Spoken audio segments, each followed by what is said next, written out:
Merci d'être à l'écoute de la radio Futur Média. Mesdames, Messieurs, bonjour. Midi, c'est l'heure du grand journal. Au sommaire, l'absence de parité sur la liste de Touba pour les élections locales. Moustapha Cissé Lo déclare que c'est un principe et que les autorités en sont informées. Saisine de l'OFNAC par le député Mamadou Lamine Diallo dans l'affaire de la société Necotrans. Le directeur général du port autonome de Dakar clame son innocence. Tout est transparent d'après le docteur Cheikh Kanté. Arrêt de travail aux industries chimiques du Sénégal. Les employés réclament leur salaire du mois d'avril. Ils veulent également une protection sociale. Accord de pêche entre le Sénégal et l'Union européenne. Rencontre de clarification à l'instant. Le ministre Ali Haïdar et les acteurs de la pêche se parlent. Et puis en politique, succession d'Ousmane Tanor Dieng à la tête du Parti socialiste. Quel type de secrétaire général pour le vieux parti? La réponse dans le dossier du jour. L'actualité internationale, c'est avec Sornana Tembay, bonjour. Bonjour, le Conseil constitutionnel mauritanien a publié la liste provisoire des 7 candidats retenus pour la présidentielle. Une seule femme figure sur cette liste. Mali, une grande manifestation ce vendredi pour sensibiliser sur la crise à Kidal. Le collectif pour la défense de la République veut par la même occasion dénoncer l'inertie du gouvernement, Antoine. Sornana Tembay, merci. Bonjour, cher Tidiane Diagne. Bonjour, Antoine Diouf. Le sport, ce sera avec vous. Le football principalement avec cette rencontre Casa Sport de Ziguinchor, Giraffe de Dakar, affiche phare de la 20e journée de la Ligue 1 ce week-end. Le leader du championnat sans doute en danger face à l'équipe fagnon de la capitale du Sud, tombeur de l'AS Pékin le week-end dernier. Merci. À suivre, critique média avec Mohamed Ali Mouba. Et puis, point de vue, on parlera aujourd'hui de la baisse de recettes pour l'État du Sénégal. Qu'en pensez-vous? Débat vers 12h30. Bienvenue à toutes et à tous. L'absence de la parité sur la liste de Touba pour les prochaines élections locales. Le député Moustapha Cissé Lo n'y voit pas d'inconvénient. Selon le parlementaire apériste, cela est un principe accepté par les autorités. Nous l'écoutons au téléphone d'El Hadj Daouda Diouf. J'accepte ce que le marabout a dit, parce que le marabout Serigne Cheikh Sidi Mokhtar avait déjà dit qu'il ne souhaitait pas avoir des femmes au niveau de la liste de la communauté rurale de Touba. C'était des questions de principe. Les principes sont fondés sur les chartes de l'État. Donc, le marabout ne peut pas accepter qu'on parle de parité ou d'égalité entre l'homme et de la femme. Nous avions informé les autorités en son temps pour leur dire que le calife général des Mourides ne souhaite pas avoir des femmes sur la liste. La loi sénégalaise dispose que la parité doit être intégrale. Donc, il y a une confrontation du vœu et du souhait du calife avec la loi. Donc, nous l'avons observé tous ensemble comme ça. Mais moi, en ce qui me concerne, si j'étais à la tête de l'État, j'aurais plaidé pour que cette liste passe comme le souhaite le calife général des Mourides. Pourquoi je le dis? Parce qu'il y a des lois qui sont là, parce que l'alcool n'est pas une boisson interdite au Sénégal, la cigarette non plus, mais à Touba, si on boit de l'alcool, on va en prison. C'est pour ne citer que cela. L'autre problème est que Touba est dans le Sénégal, mais il y a des lois à Touba qu'on ne peut pas appliquer dans d'autres localités.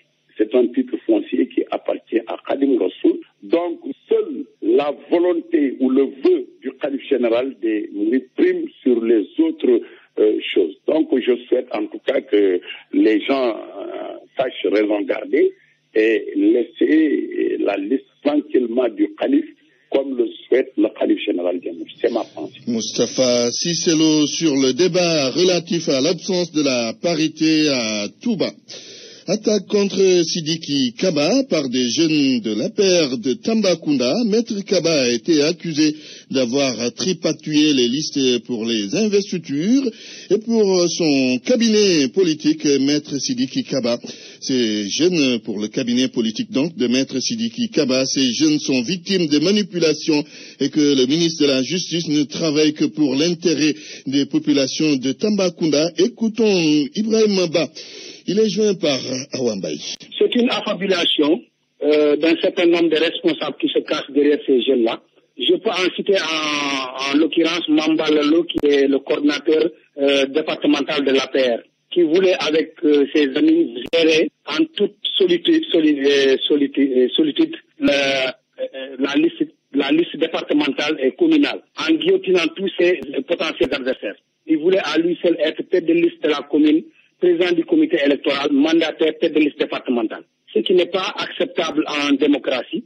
Et en toute logique, Maître Sidiki Kaba l'a maintenu à la tête de la liste départementale de la coalition. Je crois que ça aussi va avec son rang en étant député départemental du parti de l'APR. Tout ce que les jeunes ont raconté ne sont que une pure chimère qu'ils ont pu inventer et qui malheureusement sont manipulés par des responsables qui voulaient en faire qu'à leur tête.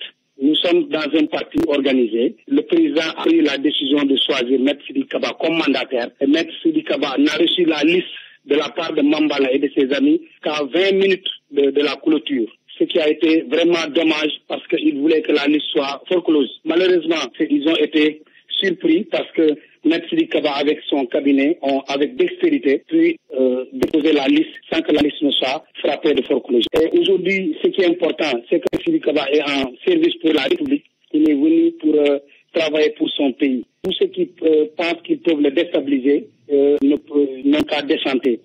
Politique toujours, le Parti socialiste prépare son prochain congrès prévu au mois de juin. En ligne de mire, la succession d'Ousmane Tanor Dieng qui tient depuis plus de 10 ans les rênes de ce parti. Alors, quel secrétaire général pour le PS? Un homme de consensus, d'ouverture et de générosité sont Barthélémy Diaz et l'ex-responsable de Convergence socialiste Malick Noël Seck pense que le prochain secrétaire général du Parti socialiste doit tenir à l'idéologie de cette formation, mais il doit être également démocratique. Binta Diallo signe le dossier du jour. À l'heure du choix pour un nouveau secrétaire général du Parti socialiste, il faut, a dit Malick Noël Seck, un ex du PS, un homme indépendant et qui propose. Le secrétaire général aussi doit être quelqu'un qui ramène l'idéologie du Parti socialiste au centre du débat. Parce que aujourd'hui, le Parti socialiste, on ne sait pas s'il est libéral ou s'il est réellement socialiste. Ce doit être aussi un homme qui participe intellectuellement au débat de société qu'il y a au Sénégal. Il y a beaucoup d'années, depuis beaucoup d'années déjà, le Parti socialiste ne fait plus de contributions, ne s'exprime plus sur des grands sujets. Et ça doit être un secrétaire général qui a de l'ambition non seulement pour le parti, mais pour le Sénégal, qui a des ambitions qui soient à la hauteur des problèmes que traverse ce pays. Le futur secrétaire général du PS, vu par Barthélémy Diaz, doit être un homme de consensus, d'ouverture et qui œuvre pour la cohésion et l'unité du parti. Par homme, j'entends un homme ou une femme. Nous avons besoin d'un homme qui travaille à la cohésion, à l'unité du parti, et surtout un homme qui puisse préparer le parti pour les batailles futures. Parce que je rappelle que le Parti socialiste, les hommes et les femmes qui ont eu à créer ce parti ne sont plus de ce monde en grande partie. Donc c'est un parti qui a été créé pour conquérir les suffrages des Sénégalais. C'est un parti qui a besoin aujourd'hui d'unité, de cohésion pour être organisé, pour pouvoir avec d'autres forces politiques, d'autres forces vives de la nation, pouvoir toujours se tenir debout pour servir le Sénégal. Et je reste convaincu que la base saura choisir cet homme ou cette femme. C'est au mois de juin prochain que les socialistes iront en congrès pour choisir celui ou celle qui va présider aux destinées de leur parti. Les jeux sont ouverts. Les dépôts de candidature pour la succession de Ousmane Tanor Dieng démarrent aujourd'hui. Binta Diallo, les travailleurs des industries chimiques du Sénégal observent depuis ce matin un arrêt de travail. Ils veulent que leur salaire du mois d'avril soit payé. En plus de cela, ils réclament une protection sociale. Les travailleurs des ICS se disent déterminés dans leur combat. Le directeur général du port autonome de Dakar réagit après que le député Mamadou Lamine Diallo a saisi l'OFNAC dans l'affaire de la société Necotrans.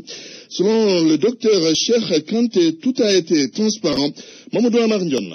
Beaucoup de bruit autour de l'accord entre le port autonome de Dakar et l'entreprise française Necotrans. Le député Mamadou Lamine Diallo qui demande à l'Office national de lutte contre la fraude et la corruption, OFNAC, de s'autosaisir du dossier. Les travailleurs de la société sénégalaise de phosphate versent dans la contestation. Le directeur général du port autonome de Dakar, Dr Cheikh Kanté, évacue la question. Les chiens aboient, mais la caravane passe, ça c'est sûr. Et l'État prendra ses responsabilités. En tout cas, tant que je prendrai mes responsabilités parce qu'on ne peut pas se superposer ou transcender la puissance étatique. Le directeur régional de Necotrans, Yves-Marie Dulius, suit la même cadence. Je ne souhaite pas répondre à ce genre de questions aujourd'hui.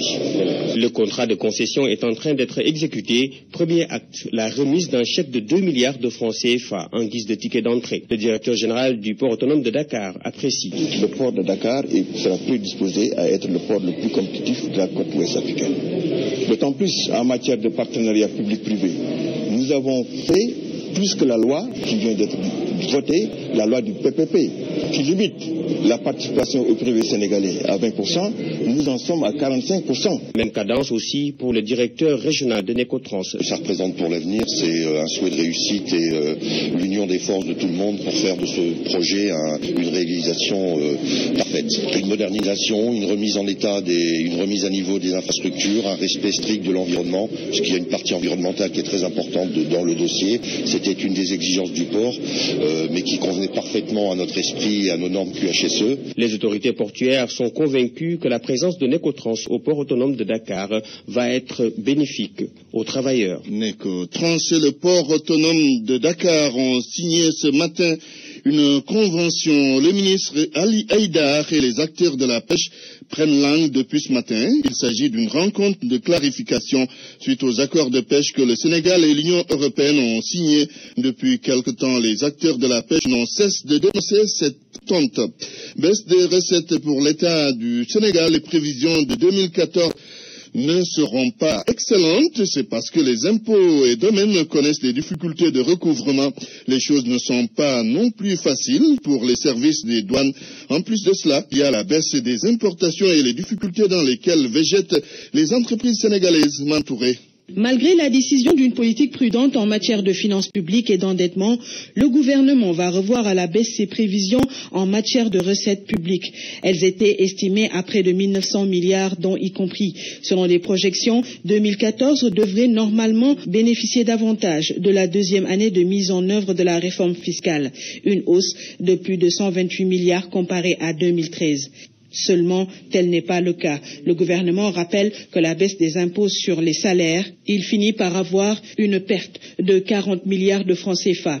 Il y a aussi le recouvrement des recettes fiscales qui est souvent compliqué du côté de la Direction générale des impôts et domaines comme du côté de la douane, malgré le système Gaïndé qui souffre parfois de problèmes techniques. Mais cette situation est aussi due à un ralentissement de l'économie, une morosité et donc une baisse du taux de croissance, 3,5 en lieu et place de 4. Forcément, la production intérieure va observer un recul, ce qui impacte sur la bonne santé des entreprises. Déjà mal en point. ICS, Suneor, compagnie sucrière sénégalaise, Dakar Demdik, pour ne citer que cela.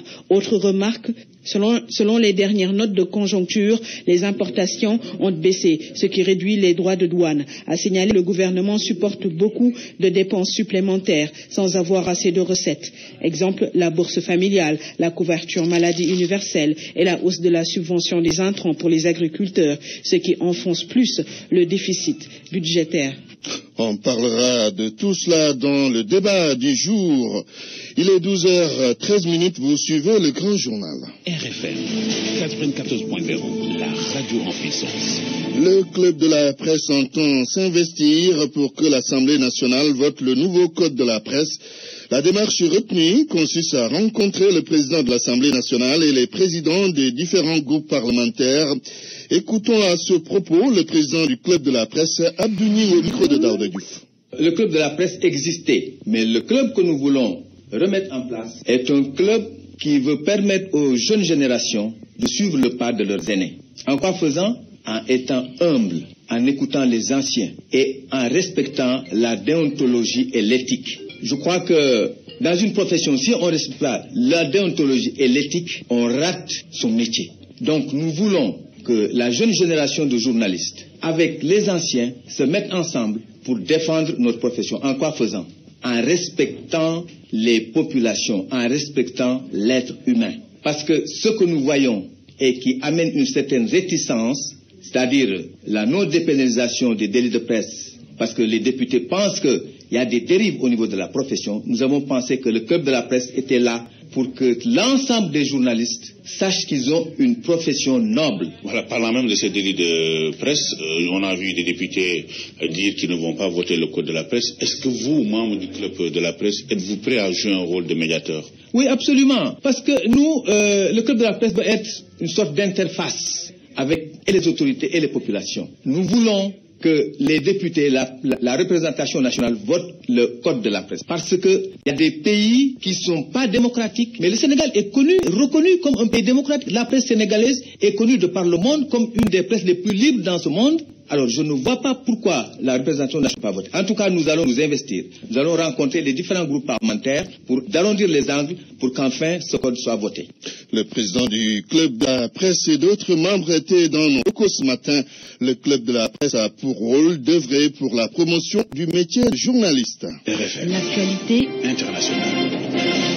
C'est une présentation de Sornana Tambaye, Mauritanie. Le Conseil constitutionnel a établi une liste provisoire pour la présidentielle du 21 juin prochain. 7 candidats figurent sur cette liste. Parmi eux, le président sortant Mohamed Ould Abdelaziz, bien sûr, une femme, des candidats indépendants et seuls 2 partis d'opposition. Plusieurs formations ont boycotté le scrutin. Mohamed Diop Nouakchott. La liste définitive des candidats à l'élection présidentielle devra être publiée au plus tard le 21 mai. Les 7 candidats provisoires ont aujourd'hui vendredi et demain samedi pour faire des réclamations. Les candidats sont le président sortant Mohamed Ould Abdelaziz qui brigue un second mandat de 5 ans. Boygel Ouldou Homeid, un baron de l'ancien régime de Maouya Ouldou Taya, son parti LUIAM est dans l'opposition modérée. Ibrahim Mokhtar Sarr, le candidat du parti AJD-MR qui regroupe une bonne frange de la communauté négro-mauritanienne. Biram Ould Abeid, le prix des Nations Unies pour les droits de l'homme et président de l'ONG IRA qui lutte contre l'esclavage. Mohamed Salem Ould Bouhbeini, le bâtonnier de l'Ordre national des avocats mauritaniens. Lalamine Toumoula Idriss, la seule femme parmi les candidats. Elle a été pendant 7 ans adjointe du directeur de cabinet de l'ancien président Ouldou Taya. Et Alioune Bouamatou, le petit frère du célèbre milliardaire mauritanien Mohamed Ould Bouamatou, qui est en exil après un désaccord avec le régime de Ould Abdelaziz. Mohamed Diop, Nouakchott, RFM. Au Mali, une grande marche ce vendredi pour interpeller les autorités sur la situation à Kidal. Selon les organisateurs, plusieurs centaines de Maliens prendront part à cette procession à Bamako. Le collectif pour la défense de la République a invité plusieurs associations à constituer un front uni afin de faire une démonstration de force. Les manifestants reprochent au gouvernement d'être inactif alors que les populations de Kidal souffrent du fait du diktat imposé par les groupes armés du Nord. Toujours selon le collectif, si les autorités sont prêtes à donner une autonomie aux rebelles du MNLA, elles vont trahir le peuple. En Côte d'Ivoire, les forces de l'ordre ont dispersé une manifestation du FPI. Plusieurs personnes ont été arrêtées. Elles étaient venues soutenir Pascal Afinguessan et 3 autres membres de la direction du parti convoqués par le procureur de la République. La police ne voulait pas d'attroupement près de la brigade de recherche. Même si les interrogatoires ont duré toute la journée du jeudi, rien n'a filtré sur les raisons. Mais certains pensent à l'appel du FPI de boycotter le recensement général de la population. Lundi dernier, le gouvernement a déclaré que ceux qui appellent à des boycotts encourent des sanctions pénales. Nous restons en Côte d'Ivoire où l'affaire Awa Fadiga installe un malaise profond. Vous vous en souvenez certainement, il s'agit de la jeune fille décédée au centre hospitalier universitaire de Cocody pour négligence. La famille de la victime veut connaître toute la vérité. Les autorités, elles, se contentent de simples condoléances. Envoyé spécial de la RFM à Abidjan, Jo Marone. La mort d'Awa Fadiga, cette affaire qui a scandalisé toute la Côte d'Ivoire, aura été la tâche ou l'une des tâches noires du régime du président Alassane Ouattara. Dans tout le pays, le sujet fait débat. Fatou Kone, la mère de la victime, veut connaître toute la vérité. Me prononcer sur le cas de ma fille, j'aimerais dire que Awa est déjà partie. Mais est-ce que tout est réparé présentement parce que Awa a des frères et sœurs Je voulais savoir si tout a été préparé et à combien coûte le scanner. Et s'il y a un neurologue au CHU maintenant, parce que le cas d'Awa, mais il n'y avait pas de neurologue ce jour-là. Je ne parle pas des autres CHU, mais c'est au CHU de Cocody que ma fille est décédée. La réaction de la ministre de la Santé et de la lutte contre le sida fait grincer des dents. Dr Raymond Goudou Kofi. Ce type de cas, franchement, j'aurais moi en tant que ministre et même en tant que maire souhaité que ça n'existe pas. Il ne faut pas qu'Awa soit parti pour rien. Dès l'examen du scanner, c'est ce que vous demandez, dans le privé, le scanner coûte entre 45 et 80 000 francs dans le privé. Normalement, au CHU, moi par contre, le CHU, je ne sais pas bien. Vous savez, vous? Oui, au CHU de Yokoko, le scanner coûte 28 000. 28 000. Bon, je pense que ça tourne de 25 000 francs CFA. Pour rappel, Awa Fadiga a été agressé par un chauffeur de taxi il y a quelques mois sur une route en Côte d'Ivoire. Abandonné sur place, des bonnes volontés l'ont pu évacuer au centre universitaire de Cocody où elle devrait suivre les soins. Elle décède après 17 heures d'attente faute de moyens. Les parents accusent l'hôpital de non-assistance. Les autorités, elles, parlent de panne du scanner de l'hôpital pour justifier le drame. Un drame qui entraîne le limogeage du directeur et du chef de service des urgences. Abidjan, Jomaron. RFM. Nous terminons sur Nanata avec ce communiqué de la FIGE relatif à l'assassinat de 2 journalistes en Centrafrique. La Fédération internationale des journalistes condamne avec fermeté cet acte et appelle le gouvernement à assurer une meilleure protection des professionnels des médias. Les journalistes Désiré Sayenga et René Padou ont été blessés par balles et poignardés le 29 avril dernier par des jeunes armés. D'ailleurs, le mercredi dernier, 7 mai, les journalistes centrafricains n'ont pas publié de journaux et ont organisé une marche pacifique à Bangui-Antoine. Merci Sornana Tambaye. Parole aux auditeurs. L'actualité, qu'en pensez-vous? Moi, je pense que vous devrez. Réagissez dans nos éditions d'information sur l'actualité. Bonjour. Oui, bienvenue sur cette antenne d'RFM. Du lundi au vendredi, vous avez la parole sur RFM. Point de vue sur la baisse des recettes de l'État du Sénégal, qu'en pensez-vous? Nous vous donnerons la parole aux alentours de 12h30. Critique média. Regard critique sur l'actualité dans les médias. Presse écrite, parlée, audiovisuel, Internet. Critique média, Mohamed Ali Mouba, bienvenue. De la musique, de la danse et quelques papiers plus ou moins fragmentés ici et là, rarement des pages entières dédiées à l'actualité culturelle. Parfois même des événements culturels grandioses presque ignorés ou sous-médiatisés.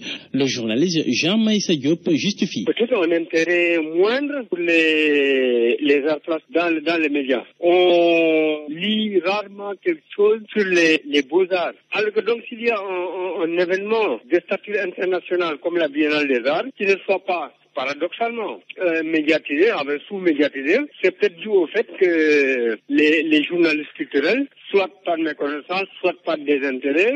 La faute en manque de formation des journalistes et d'engouement du public, mais aussi à une stratégie claire des acteurs, comme c'est le cas avec la Biennale. Souleymane Thiam est rédacteur en chef de Kiof Magazine. Nous, en tant que journalistes, on reçoit toutes les informations liées à cet événement-là.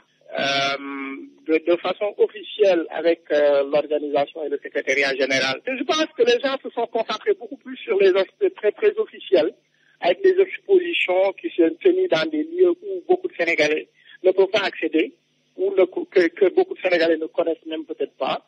Il aurait fallu, à mon avis, organiser énormément d'autres événements tout autour de cette biennale-là.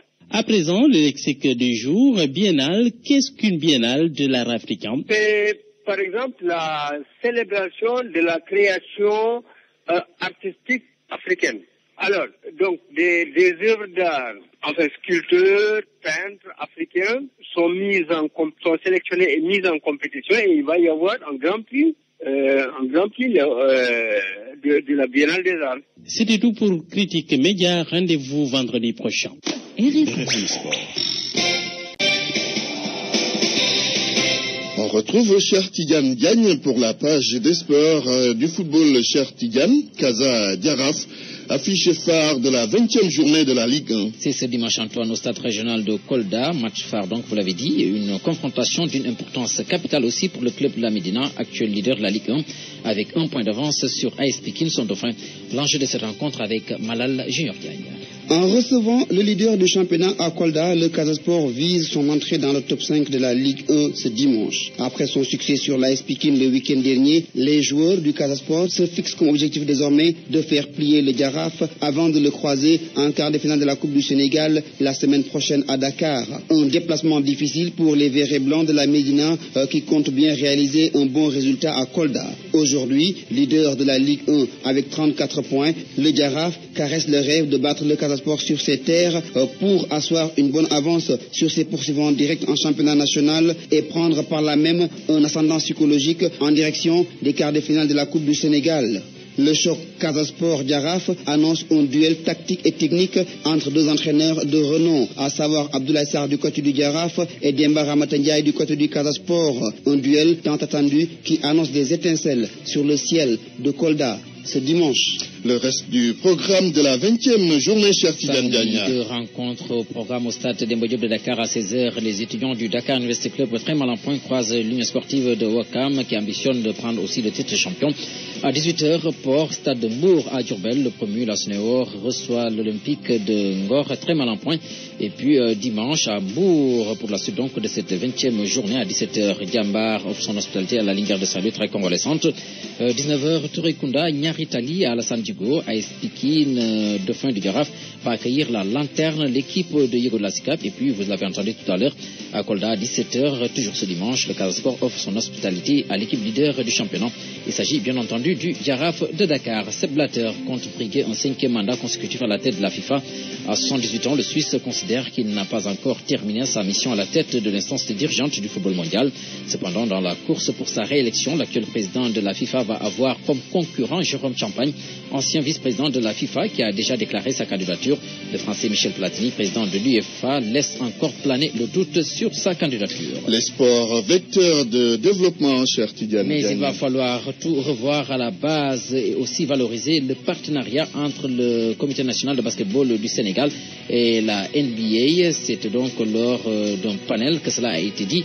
C'est une conviction donc de Serigne Mboup, président du CNBS, au cours de la cérémonie d'ouverture ce matin du symposium sur le sport et le développement. Propos recueillis par Sodekam. Nous écoutons donc Serigne Mboup. Pour nous, le basketball peut être un véritable vecteur de développement, d'abord de promotion sociale. Vous avez entendu les exposés importants, surtout celui de Brooks, vice-président de la NBA, qui a expliqué comment aujourd'hui la NBA, qui est quand même un modèle de référence mondiale absolue, qui allie d'abord la réussite économique, mais aussi la promotion sociale et la qualité et le développement du spectacle du basketball.